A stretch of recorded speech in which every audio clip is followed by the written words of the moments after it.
Hi and welcome to Easy Spoken English Kanchi. இந்த series of வீடியோஸில் நம்ம long sentences practice பண்ணிட்டு இருக்கோம்.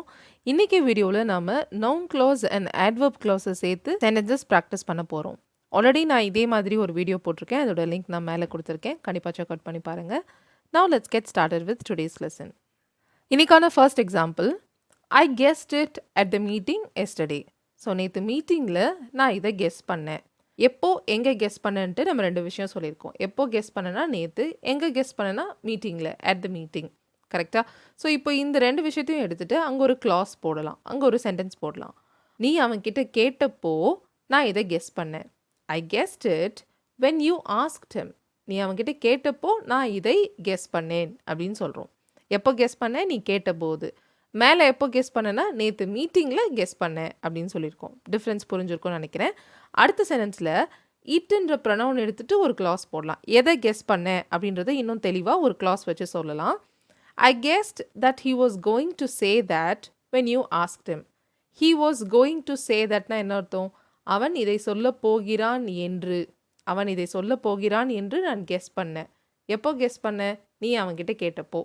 நீ அவன்கிட்ட கேட்டப்பவே அவன் இது தான் சொல்ல போகிறான்னு நான் கெஸ் பண்ணேன். ரொம்ப சாதாரணமாக நம்ம டெய்லி லைஃப்பில் பேசக்கூடிய சென்டென்ஸ் தான் இல்லையா?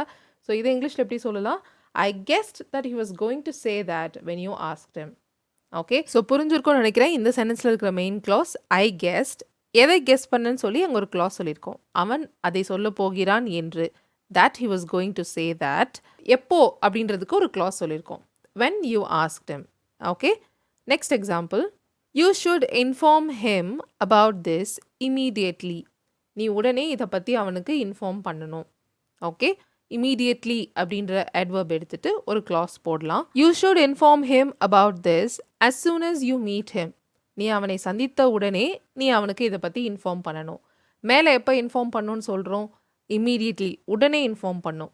அடுத்த சென்டென்ஸில் என்ன சொல்லியிருக்கோம்? நீ அவனை சந்தித்த உடனே, as soon as you meet him, you should inform him about this. ஓகேங்களா? So you should inform him about this.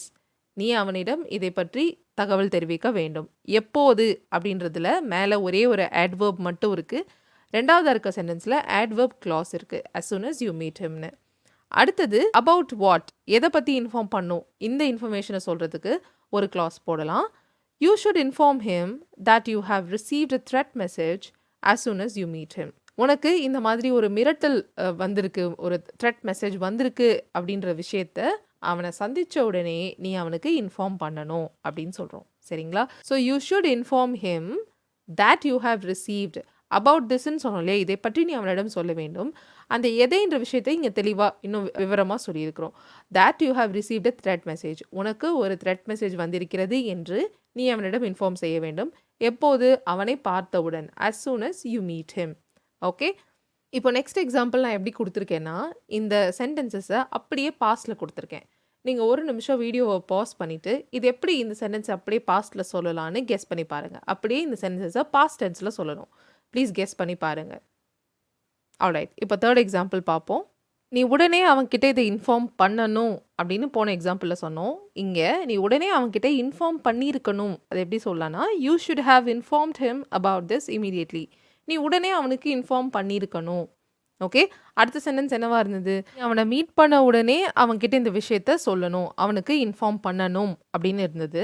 இங்கே அவனை நீ பார்த்த உடனே அவனுக்கு இன்ஃபார்ம் பண்ணியிருக்கணும்னு நம்ம சொல்லணும். எப்படி சொல்லலாம்? You should have informed him about this as soon as you met him. நீ சொல்லியிருக்கணும். எப்போ சொல்லியிருக்கணும்? அவனை சந்தித்தவுடன். ஸோ சந்தித்ததும் பாஸ்டில் தான் நடந்திருக்கும். கரெக்டாக? So you should have informed him about this as soon as you மீட்ன்றது இங்கே met him அப்படின்னு மாறி இருக்கு. அடுத்த சென்டென்ஸில் நம்ம நவுன் கிளாஸ் யூஸ் பண்ணோம். அபவுட் திஸ்ன்ற இடத்துல ஒரு கிளாஸ் யூஸ் பண்ணோம். என்ன சொன்னோம்? You should have informed him that you have received a threat message as soon as you meet him அப்படின்னு சொன்னோம். ஸோ இங்கே மீட்ன்றது மெட்டா போன சென்டென்ஸில் மாறிடுச்சு.